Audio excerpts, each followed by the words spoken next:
Episode की शुरुआत में हम देखते हैं कि मीटिंग में जिंग सभी लोगों को बताती है कि फिलहाल अब वही जनरल मैनेजर हैं और जो 2 लोग नए उनके डिपार्टमेंट में आए थे उन्हें इंट्रोड्यूस करवाती है, जिनका नाम युआन और रेन होता है।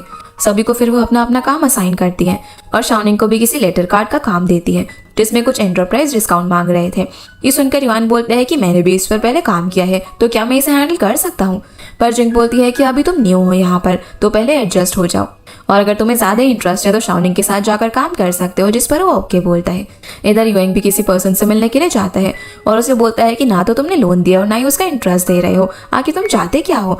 अगर ऐसे ही चलता रहा तो तुम्हारा डेट सिर्फ इंक्रीज होता जाएगा। पर वो पर्सन सिर्फ अपना काम किए जा रहा था। युएंग उससे कहता है कि अगर तुम अपना लोन नहीं दोगे तो हमारे पास एक ही ऑप्शन है, तुम्हारी ये जगह बेच देंगे, जिससे मुझे लगता है कि काफी अच्छा पैसा आएगा और अगर तुम ये नहीं चाहती तो कॉपरेट करो। तब जाकर वो पर्सन अब उसकी तरफ ध्यान देता है। इधर जाओ जिस न्यू बैंक में लगा हुआ था वहां से बाहर निकलता है और जिंग को कॉल करते हुए उसे कहता है कि तुम अपने आप को ज्यादा टायर्ड मत करना, मैं तुम्हारे लिए कुछ खाने के लिए बनाकर भेजता हूँ, जिसके लिए जिंग भी उसे हाँ बोलती है। पर अब वो फोन रख देती है क्योंकि उसे शाओनिंग से काम की बात करनी थी, जिन्हें ऐसे देखकर शाओनिंग बोलती है कि तुम लोग तो काफी स्वीट हो, जो सुनकर जिंग भी स्माइल करती है। सीना वापस से युएंग पर आता है जो कि अपने कलीग के साथ बोट पर होता है। वो लोग शॉक होते हैं कि वो इंसान इंटरेस्ट और डेट देने के लिए तैयार हो गया है। उससे पूछते हैं कि ये सब उसने कैसे किया। जब युएंग बताता है तो वो लोग उसे प्रेस करते हैं कि लगता है कि हमारे बैंक की हालत ठीक होने वाली है।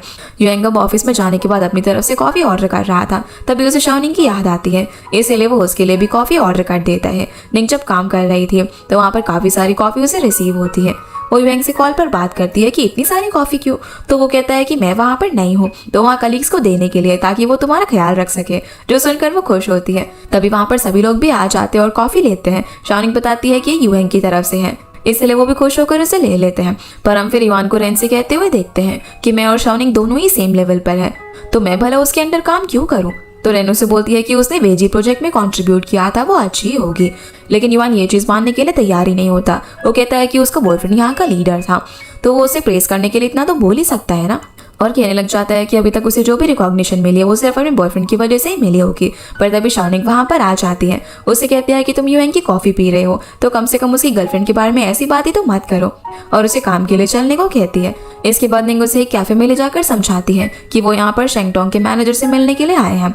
हम लोग उनके साथ कॉपरेट करके साथ में आगे जाने वाले हैं और दोनों ही एक दूसरे को सपोर्ट करेंगे। तभी शेंगटोंग का मैनेजर भी वहां पर आकर अपने आप को इंट्रोड्यूस करवाता है कि वो श्याओमो है। दोनों ही अब यहाँ पर काम की बातें करने लग जाते हैं, जहाँ पर वो उसे एक क्लाइंट भी देता है, जो देखने के बाद युआन उससे इम्प्रेस हो जाता है और शाओमो उसकी तारीफ करता है कि तुम्हारा आइडिया अच्छा था, इससे मुझे अपने गोल तक पहुंचने में आसानी होगी। रात को वो युएंग को बताती है कि उसने आज क्या किया और कैसे युआन उससे इम्प्रेस हो गया, और काम की बात होने के बाद जाते हुए उसने मुझे सॉरी भी कहा। युएंग भी उससे कहता है कि तुम बहुत ही ज्यादा अच्छी हो, बस तक कुछ लोगों को दिखता ही नहीं है। फिर शाओनिंग बताती है कि मुंह ने भी उसे ऐसे ही प्रेस किया, वो शेंगटोंग के हैंडसम मेंस में से एक है। जो सुनकर युएंग उसे टीज करने लग जाता है कि आज मैंने तुम्हें बहुत ही मिस किया और मैं जल्दी कोशिश करूंगा कि वापस आ जाऊं। अगले दिन अब जब शाओनिंग काम कर रही थी तभी उसे शाओमो का कॉल आ जाता है कि वो उसकी बिल्डिंग के नीचे है, कुछ डॉक्यूमेंट्स देने के लिए वो उसे बुलाता है। जैसे शाओनिंग पहुंचती है तो वो उसके लिए कॉफी लेकर आया था और उसे दे ही रहा था, लेकिन उतने में युएंग कार लेकर वहां पर आ जाता है। शाओनिंग उसे देखकर पूछती है कि वो यहाँ पर क्या कर रहे हैं, तो बताता है कि ट्रांसफर का कुछ काम था इसीलिए आया हूँ।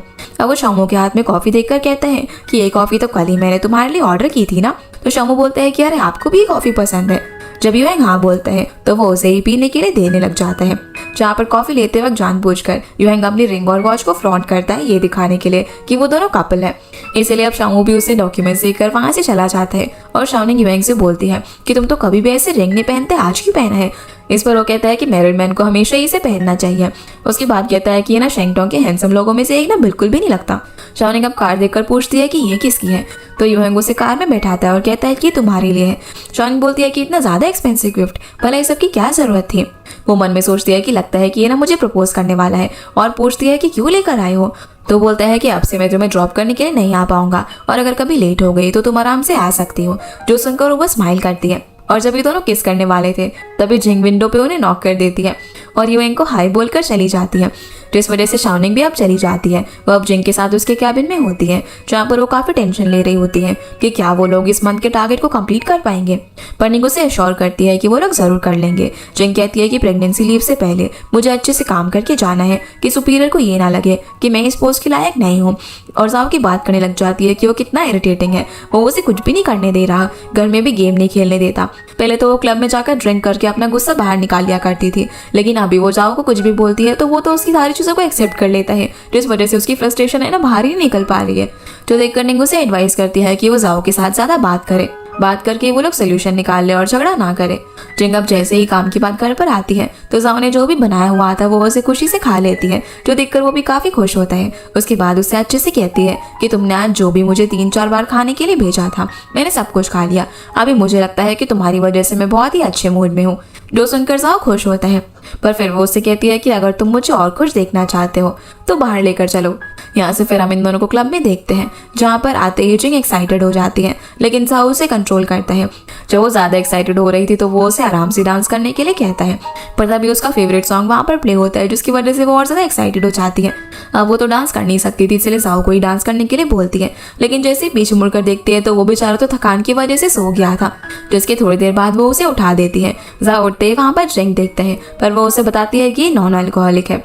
वो अब उसे घर चलने के लिए बोल देती है और कहती है कि मैं बहुत दिनों से यहाँ पर नहीं आई हूँ ना, तो काफ़ी बोर हो रही हूँ। जो सुनकर जाओ खुश होता है और जाते हुए उससे पूछता है कि तुम्हें घर क्यों आना था, ये तो मुझे पक्का पता चल गया क्योंकि तुम वहाँ पर बोर नहीं हो रही थी। पर जिंग उसे कहती है कि मैंने देखा कि तुम इतने शोर में भी सो गए थे, इसका मतलब तुम बहुत ही ज़्यादा टायर्ड हो। वो उसे बोलती है कि मैं मदर बनने वाली हूँ तो बॉडी में काफ़ी सारे चेंजेस आ रहे हैं, लेकिन हार्मोनल इम्बैलेंस की वजह से सारा गुस्सा तुम पर निकल जाता है। वो अब उसे थैंक यू भी बोलती है कि तुम्हें मेरे लिए 3 टाइम खाना बनाते हो, सारा घर का काम भी देखते हो, जबकि मैं तो सिर्फ सोती रहती हूँ, बल्कि तुम्हें तो ओवर टाइम भी करना पड़ता है। तो सुनकर जाओ कहता है कि अगर मैं इतना भी नहीं कर सकता तो भला तुमसे शादी क्यों करता। वो उसे बोलता है कि मैं तुम्हें हर वीक बाहर ऐसे लेकर जा सकता हूँ, पर तुमने ऐसे किसी और लड़की को नहीं देखोगी। जिंग अब उसे बोलने लग जाती है कि अरे मैं नहीं देख रही थी किसी को, दोनों यहाँ पर ऐसे ही खूब मस्ती करते हैं। अगले दिन अब यूएंग अपने कलीग से बात करता है कि उनके बैंक की क्या प्रॉब्लम है, उन्हें कैसे इसे रिजॉल्व करना चाहिए, जिस चीज़ के अंदर वो लोग भी उसे सपोर्ट करते हैं। यूएंग कहता है कि आने वाले 2 महीने हमारे लिए काफ़ी हार्ड होंगे, लेकिन वर्थ इट भी होंगे, तो मेहनत करते हैं। ऐसे ही वो अपने काम में जुट जाता है। एक दिन जब यूएंग रात को वापस आता है तो शाओनिंग को वहीं काउच पर सोते हुए देखता है, क्योंकि वो उसका इंतजार करते करते वहीं सो गई थी। वीकेंड पर भी अब जब दोनों बाहर बीच पर जाते हैं, लेकिन तभी भी उन्हें काम के लिए कॉल आ जाता है, इसीलिए दोनों चले जाते हैं। एक दिन यूएंग अपने कलीग्स के साथ किसी फैक्ट्री के सामने होता है। वो यहाँ पर किसी मिस्टर सन से मिलने के लिए आया हुआ था, क्योंकि वो अपने डेट्स नहीं पे कर रहे थे। कलीग बताते हैं कि अभी तो जब हम उनसे मिलने के लिए आते हैं तो वो छुप जाते हैं। वो लोग बहुत टाइम तक उससे मिलने के लिए वेट कर रहे थे, लेकिन वेदर काफ़ी ख़राब होने लगता है, तो उसके कलीग्स बोलते हैं कि आज चलते हैं, अगली बार आ जाते हैं। पर यूएंग उन्हें जाने के लिए कहता है और वहीं अकेला वेट करता है। वो अब शाओनिंग को कॉल करके बताते हैं कि वो काम की वजह से आज वापस नहीं आ पाएगा और आज का वेदर ख़राब है, तो वो अपने पेरेंट्स के घर पर ही चली जाए, जिसके लिए वो हाँ बोलती है। शाओनिंग का पेरेंट्स के साथ होती है और बाहर काफ़ी तेज़ बारिश हो रही थी, जिसे देख कर निंग की मॉम बोलती है कि मुझे यूएंग के लिए चिंता हो रही है, वो बारिश में भीगकर बीमार ना हो जाए। लेकिन शाओनिंग की डैड कहते हैं कि यूएंग का भी यंग है, उसे कुछ भी नहीं होगा। मॉम बोलती है कि यूएंग काफ़ी अच्छा लड़का है, जब तुम्हारे रिलेशनशिप के बारे में ऑफिस में पता चला तो मैं काफ़ी एंशियस हो गई थी कि क्या होगा, लेकिन यूएंग खुद ही ट्रांसफ़र लेकर चला गया और अच्छे से सब कुछ हैंडल कर रहा है। अच्छा हुआ कि तुम्हारी कंपनी में पता नहीं चला कि तुम्हारी मैरिज भी रजिस्टर हो गई है। शाओनिंग मन में सोचती है कि वैसे भी वो सच में नहीं हुई है, अगर आपको ये बाद में पता चलेगा तो पता नहीं क्या होगा। उसके पेरेंट्स बोलते हैं कि वो मैरिज कब कर रहे हैं, तुमने रजिस्टर करके 6 महीने से ऊपर हो गए हैं। लेकिन शाओनिंग बोलती है कि वो अभी बिजी है और अपने रूम में चली जाती है। वो बोलती है कि उसने अभी तक उसे प्रपोज भी नहीं किया, भला शादी की बात कैसे करे। तभी उसे यूएंग का वीडियो कॉल आ जाता है। दोनों ऐसे एक दूसरे को देखते हुए अपना काम करते हैं, पर शाओनिंग का काम खत्म हो जाता है तो वो बेड पर जाकर सो जाती है। यूएंग भी उसे गुड नाइट बोलकर अपना फोन रख देता है। तभी वो बाहर कुछ लोगों को ट्रक से सामान अनलोड करते हुए देखता है, जिसमें मिस्टर सन भी हेल्प कर रहे होते हैं। ये देखकर यूएंग भी बारिश में उनकी हेल्प करने लग जाता है। बाद में मिस्टर सन उसे अपने ऑफिस में लेकर जाते हैं और उससे बात करते हैं। यूएंग यहाँ पर अपने आप को इंट्रोड्यूस करवाता है और उससे पूछता है कि आप अपने रेंट क्यों नहीं पे कर रहे हो। आज मैंने आपके एम्प्लॉय से बात की तो उन्होंने कहा कि आपको बैंक ने फंसाया है। मिस्टर सन कहते हैं कि इसमें मेरी भी गलती है, बैंक मेरे पास लोन देने के लिए आया और मैंने भी फैक्ट्री को एक्सपेंड करने के लिए लोन ले लिया, पर हमारी प्रोडक्शन लाइन तो बढ़ गई लेकिन सेल्स नहीं बढ़ी, जिसकी वजह से ये प्रॉब्लम बढ़ रही है। यूएंग कहता है कि मेरे पास एक आइडिया है। अब वो उन्हें बताने से पहले उनकी कुछ फाइनेंशियल रिपोर्ट्स देखता है और बोलता है कि मैं आपके लिए फिर से लोन के लिए अप्लाई करता हूँ, जिससे कि पैसे की प्रॉब्लम तो सॉल्व हो जाएगी और आप अपने गुड सेल कर पाओगे। ये सुनते ही वो यूएंग पर ट्रस्ट करके काफ़ी खुश होकर उसकी कंडीशन एक्सेप्ट करते हैं और कहते हैं कि अच्छे से काम करके वो सारा डेट चुका देंगे। यूएंग फिर अपने हेडक्वार्टर के लीडर से मिलता है, जो उनसे वहाँ पर क्या क्या हुआ उसकी सारी रिपोर्ट देता है। ये देखकर लीडर काफ़ी खुश होते हैं कि उसने इस अनफेवरेबल सिचुएशन में भी कितने अच्छे तरीके से काम किया है, ज़्यादा से ज़्यादा लोगों के डेट कलेक्ट किए। वो उसे प्रेस करते हुए कहते हैं कि ये सब ईजी नहीं था, तुमने ऐसी जगह भी अच्छे से काम किया, तुम्हारे प्रेसिडेंट तुम्हारी ऐसे ही तारीफ नहीं करते, अब मुझे समझ में आया। वो उसे कहते हैं कि मैं चाहूँगा कि तुम ऐसे ही काम करते रहो, जिस चीज़ पर यूएंग हाँ बोलता है। इधर शाओनिंग जब ग्राउंड फ्लोर पर आती है तो वहाँ यूएंग उसका वेट कर रहा था। आते ही वो यहाँ पर उसे हक कर लेती है तो वो उसे गुड न्यूज़ देता है कि उसके ट्रांसफ़र यहाँ पर हो गया है, जो सुनकर वो काफ़ी खुश होती है कि फाइनली 6 महीने बाद तो वापस से सिटी में काम करने के लिए आ गए हो। शाओनिंग के पूछने पर वो उसे ये भी बताता है कि वो जियान ब्रांच का प्रेसिडेंट बनकर आएगा, जो सुनकर वो और ज़्यादा खुश होकर उसे टीज करती है। दोनों अब शाओनिंग की न्यू कार में घर जा रहे थे, जहाँ पर यूएंग उससे पूछता है कि क्या तुम एनुअल लीव ले रही हो, लेकिन शाओनिंग कहती है कि अभी जिंग अपनी जल्दी ही प्रेगनेंसी लीव लेने वाली है, इसलिए अभी उसे छोड़कर लीव नहीं ले सकती। वो कहती है कि क्या तुम ले रहे हो, पर वो कहता है कि मैंने सोचा कि हम साथ में वेकेशन पर चलते हैं, तो जब तुम लीव लोगी मुझे बता देना, जिस पर वो हाँ बोलती है। इधर शिव और लिंग एक कैफे में बैठे होते हैं और बात कर रहे थे कि यूएंग अभी वापस आ गया और बैंक प्रेसिडेंट की पोस्ट भी उसे मिल गई है। ये सुनते ही शिव कहता है कि अगर वो इस ब्रांच में है तो मुझे वहाँ पर होम लोन के लिए अप्लाई करना था, मैं वहाँ पर जाकर बात करता हूँ। तो लिंग उसे ओके बोलती है। जैसे ही वो बाहर आते हैं तो शिव के पेरेंट्स को सामने देखते हैं, जिसके बाद ये सभी लोग साथ में एक रेस्टोरेंट के अंदर होते हैं, जहाँ पर शिव की मामू से बात कर रही होती है। तभी लिंग बाहर से आती है। शिव के पेरेंट्स पूछते हैं कि उसकी डैड कब आ रहे हैं, तो लिंग कहती है कि उनकी मीटिंग चल रही है तो वो नहीं आ पाएंगे। ये सुनकर शिव की डैड का मूड खराब हो जाता है। अब जैसे ही वेटर वहाँ पर आकर डिशेस सर्व करती है, जिन्हें देखकर उनका मूड और ज़्यादा खराब हो जाता है। पर शिव यहाँ पर अपने डैड से बोलता है कि आपको सी फूड पसंद है ना, तो इसीलिए आपके लिए स्पेशली ऑर्डर किया है। जो सुनकर उसकी मॉम कहती है कि इतना एक्सपेंसिव डिनर की भला क्या ही ज़रूरत थी, पर लिंग कहती है कि आप यहाँ पर पहली बार आए हो तो ज़रूरत थी। उसके बाद शिव उन्हें खाने के लिए कहता है। वो अपने पेरेंट्स को फिर होटल के रूम में लेकर जाता है, जहाँ पर डैड उससे पूछते हैं कि लिंग के डैड क्या काम करते हैं। साथ ही ये भी पूछते हैं कि क्या वो होटल भी उन्हीं का था जिसमें वो डिनर कर रहे थे। तो शिव हाँ बोलता है। जो सुनकर वो उस पर चिल्लाते हैं कि तुम तो हमारी फैमिली के ऊपर एक धब्बा हो, जो कि लिंग के डैड के ऊपर लाइफ जीना चाहते हो। शिव ने समझाता है कि ऐसा कुछ भी नहीं है, मैं अभी खुद के पैसों से घर भी लेने वाला हूँ, लेकिन उसकी मॉम भी उसे कहती है कि हमारी फैमिली के बीच में बहुत ही ज़्यादा डिफरेंस है, जिसकी वजह से तुम्हारी रिलेशनशिप तो नहीं टिक पाएगी। डैड भी चिल्लाकर कहते हैं कि उसके साथ ब्रेकअप कर लो, पर शिव ने बोलता है कि वो लोग उनके रिलेशनशिप के बीच में ना बोले और वहाँ से नाराज होकर चला जाता है। अगले दिन यूएंग अब जैसे ही बैंक की ब्रांच के अंदर जाता है तो वहाँ पर जाओ भी उसे ज्वाइन कर लेता है। यूएंग फिर उसे अपने कैबिन में लेकर जाता है, जहाँ वो उसे कहता है कि अगर ये पोस्ट रखनी है तो हमें अच्छा टर्नओवर करना पड़ेगा और बड़े क्लाइंट्स चाहिए होंगे। ये सुनकर जाओ बोलता है कि मैं तुम्हें सपोर्ट करने के लिए ही तो आया हूँ। फिर बताता है कि मैंने एक क्लाइंट ढूंढ लिया है, वो बहुत ही बड़ी कंपनी है, हमारे लिए अच्छी स्टार्ट रहेगी, और उसे उस क्लाइंट की इन्फॉर्मेशन दिखाता है। इधर शाओनिंग जिंग के ऑफिस में आती है। उसे पूछती है कि क्या तुम्हें अभी फिर से वॉमिटिंग किया, तो वो हाँ बोलती है। पर अभी लोग फिर से काम की बात करने लग जाते हैं, जहाँ शाओनिंग ने जो क्लाइंट ढूंढा था वो उसकी उसे रिपोर्ट दिखाती है और उसे बताती है कि यूपेन कंपनी में अभी चेंजेस होने वाले हैं। उस कंपनी का जो ग्रैंडसन है वो उसे एक्वायर कर रहा है, तो अगर हमने इसके साथ कॉपरेट कर लिया तो हमारी पोजीशन मैनेजर की परमानेंट बन जाएगी। दूसरी तरफ यूएंग और जाओ भी इसी क्लाइंट के बारे में बात कर रहे थे और कहते हैं कि एक अच्छी अपॉर्चुनिटी है, पर कंपटीशन बहुत ही टफ रहेगा। दोनों डिसाइड करते हैं कि कुछ भी हो जाए, पर वो इस क्लाइंट की इन्फॉर्मेशन किसी से भी शेयर नहीं करेंगे। इधर जिंग और शाओनिंग भी यही डिसाइड करते हैं। अगले दिन अब शाओनिंग रेडी होकर ऑफिस में जाने वाली होती है। तभी लिविंग रूम की टेबल पर वो टी से रिलेटेड कोई प्रोडक्ट देखती है, पर यूएंग वहाँ पर आकर वो उसे ले लेता है। शाओनिंग कहती है कि जब से तुमने डिपार्टमेंट 1 छोड़ा है तब से तुम बिल्कुल ही मिस्टीरियस हो गए हो, क्या किसी लड़की का लव लेटर है? पर वो बोलता है कि मैं तुम्हारे अलावा किसी का भी लव लेटर नहीं लूंगा। दोनों अब काफ़ी कोशिश करने के बाद भी एक दूसरे की क्लाइंट की इन्फॉर्मेशन नहीं निकलवा पाते। फिर हम देखते हैं कि शाओनिंग और जिंग अपने कॉन्टैक्ट से नए प्रेसिडेंट से मिलने और लोन की बात करने के लिए जाते हैं, और वो अपने साथ वाइस प्रेसिडेंट को भी लाए हुए थे उससे बात करने के लिए। शाओनिंग उसे बताती है कि यूएंग तो मुझे कुछ भी नहीं बता रहा कि उसका क्लाइंट कौन है। इस पर वो बोलती है कि इस मामले में तो जाओ थोड़ा सा अच्छा है, उसने मुझे अपने सपने में बड़बड़ाते हुए थोड़ी चीज़ें बता दी। फिर ये लोग प्रोडक्ट्स की बात करने लग जाते हैं कि यहाँ पर जो भी उन्होंने प्रोडक्ट्स देखे वो ज़्यादातर कॉफ़ी के हैं। जब मैंने इसके बारे में पूछा तो पता चला कि उस प्रेसिडेंट को कॉफ़ी पसंद है। इसी बिल्डिंग की ग्राउंड फ्लोर पर यूएंग और जाओ भी आए हुए थे, क्योंकि वो दोनों सेम ही क्लाइंट को कैप्चर कर रहे थे। रात को अब यूएंग शाओनिंग बैठे होते हैं, बात कर रहे थे। युएंग बोलता है कि क्या तुम्हारा क्लाइंट भी अभी अब्रॉड से वापस आया है, पर शाओनिंग ऐसे रिएक्ट करती है जैसे कि उसे कुछ पता ही ना हो और पूछती है कि तुम्हारा भी। अगले दिन अब युएंग और जाओ बात कर रहे होते हैं कि ये कितना बड़ा प्रोजेक्ट हो सकता है। इधर शाओनिंग और जिंग भी बात कर रहे होते हैं। दोनों यही कहते हैं मिस्टर वू, जो कि इस कंपनी का नया प्रेसिडेंट है, वो बिवरेजेस को लेकर आना चाहता है और यंग लोगों को टारगेट कर रहा है। तो शाओनिंग बोलती है कि उसे इसके लिए 50 मिलियन की रिक्वायरमेंट तो पड़ेगी, पर जिंग 100 मिलियन बोलती है, जो सुनकर शाओनिंग और जाओ दोनों ही शॉक हो जाते हैं। रात में अब वापस जाते हुए शाओनिंग को युएंग उसके लिए वेट करते हुए मिलता है, इसीलिए दोनों वॉक करते हुए जाते हैं। शाओनिंग पूछते हैं कि तुम कुछ ज्यादा ही टायर्ड लग रहे हो, क्लाइंट के साथ अच्छे से बात नहीं हुई क्या, पर वो मना करता है और उससे फिर से इन्फॉर्मेशन निकलवाने की कोशिश करने लग जाता है। पर वो कहती है कि तुम मुझे ट्रिक कर रहे हो ना, लेकिन चलो मैं तुम्हें बता ही देती हूँ कि हमारा सब कुछ ऑलमोस्ट हो गया है और इंटरेस्ट रेट और लोन का एस्टिमेट भी हो गया है, जो कि अराउंड 80 मिलियन होगा। वो भी अब युएंग से कुछ बात निकलवाने की कोशिश करती है, लेकिन वो नहीं बता रहा था। घर जाकर अब दोनों ही अपने लैपटॉप पर काम करने लग जाते हैं। जहाँ शाओनिंग देखती है कि युएंग कितना अलर्ट होकर काम कर रहा था, वो उस मन में सोचती है कि ये इतना ज्यादा बिजी है, तो भला कहाँ से इसके दिमाग में मुझे प्रपोज करने का याद आएगा। अब वो कप गिराने का बहाना करके फटाफट से उसके लैपटॉप में देख लेती है और उसे पता चल जाता है कि वो भी जिस कंपनी के लिए प्रपोजल तैयार कर रहा है वो सेम क्लाइंट है।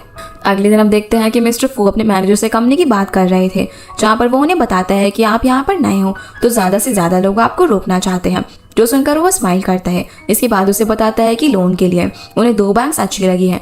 वो अब उन्हें उनकी फाइल्स देता है, जो कि एक युएंग की ब्रांच की है और दूसरी शाओनिंग की ब्रांच की होती है। सीन अब यहाँ से शियो पर आता है, जो कि खुश होकर लिंग को अपार्टमेंट दिखाने के लिए लेकर आता है, जिसे वो खरीदना चाह रहा था। लिंग कहती है कि अच्छा है, इसे तुम्हारे पेरेंट्स के लिए ले लो, वो लोग रिटायरमेंट के बाद यहाँ पर आकर रह लेंगे। पर वो बोलता है कि ये हमारा घर रहेगा शादी के बाद। पर लिंग बोलती है कि हम लोग मेरे घर में रह लेंगे ना, वो ज्यादा अच्छा रहेगा, वहाँ से सब कुछ पास में है, यहाँ से हमें जॉब पर जाने के लिए भी 2 घंटे लगेंगे, और अगर शादी के बाद हमारे बच्चे हो जाएंगे तो इस छोटी सी जगह में हम सभी लोग कैसे रह पाएंगे। शिव कहता है कि हम एक बार ट्राई तो कर ही सकते हैं ना, अगर नहीं पसंद आए तो देख लेंगे। लेकिन लिंग उस पर चिल्लाती है कि प्रॉब्लम क्या है तुम्हारी। शिव भी गुस्सा हो जाता है और बोलते हैं कि मैं ये सब हमारे लिए कर रहा हूँ।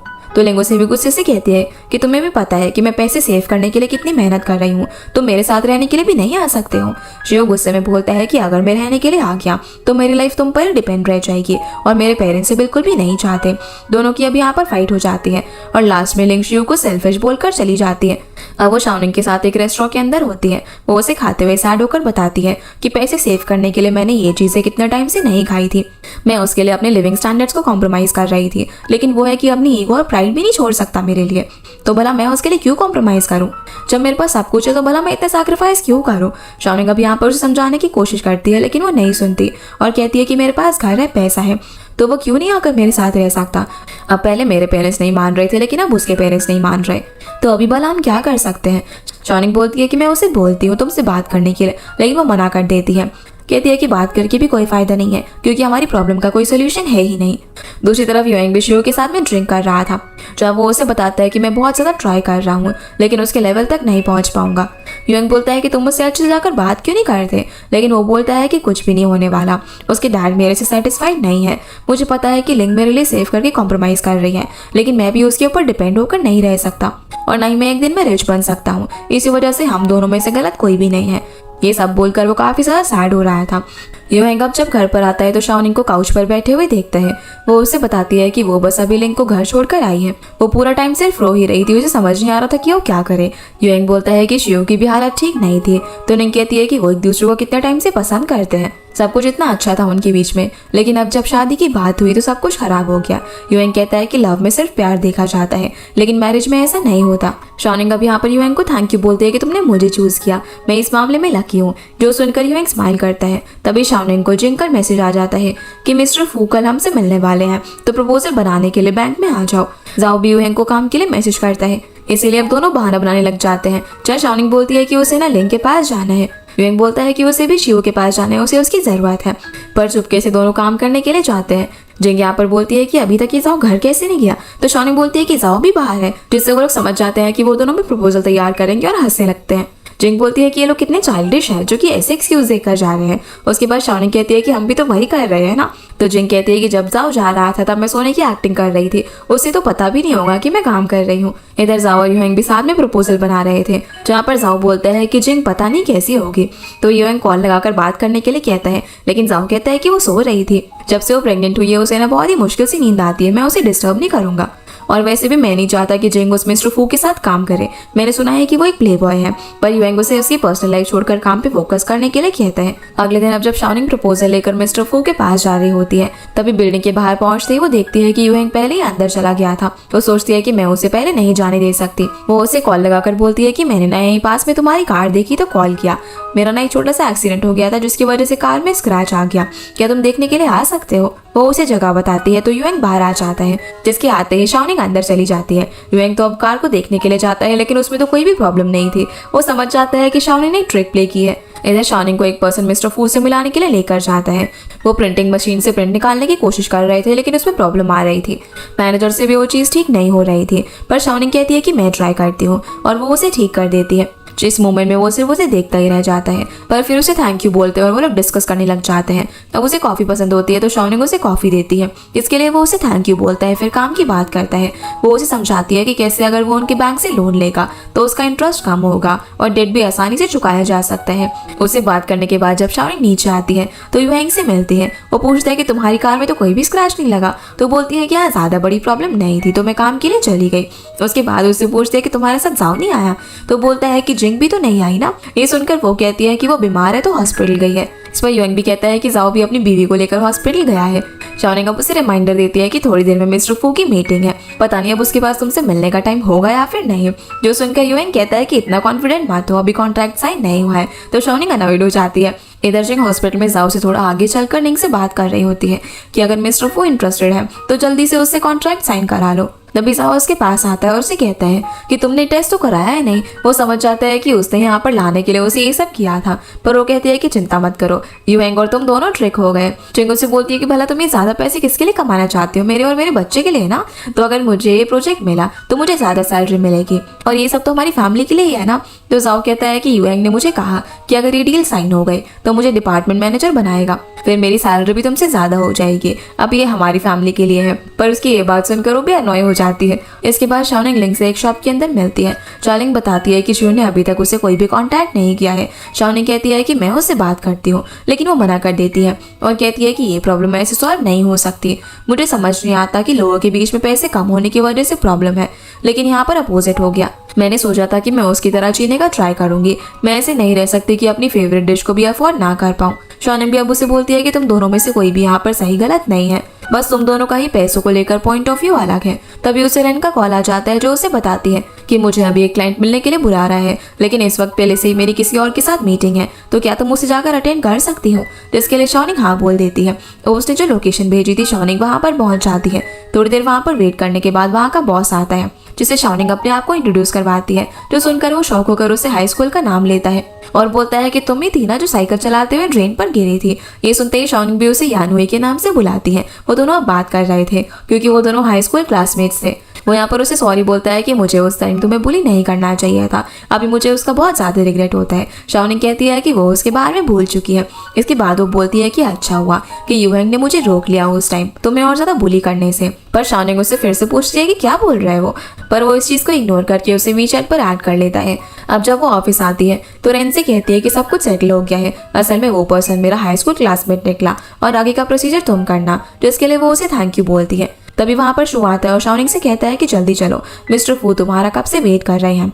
शाओनिंग अब डॉक्यूमेंट्स लेकर मीटिंग रूम के अंदर जाती है, जहाँ पर वो उससे बोलता है कि हमें प्रपोजल अभी ही डिस्कस कर लेना चाहिए। तो शाओनिंग ओके बोलकर उसके सामने बैठ जाती है, लेकिन वो उसे अपनी साइड वाली चेयर पर बैठने के लिए कहता है। शाओनिंग तो यहाँ पर उसे सीरियसली सब कुछ समझा रही थी, लेकिन वो सिर्फ उसकी तरफ ही देखे जा रहा था।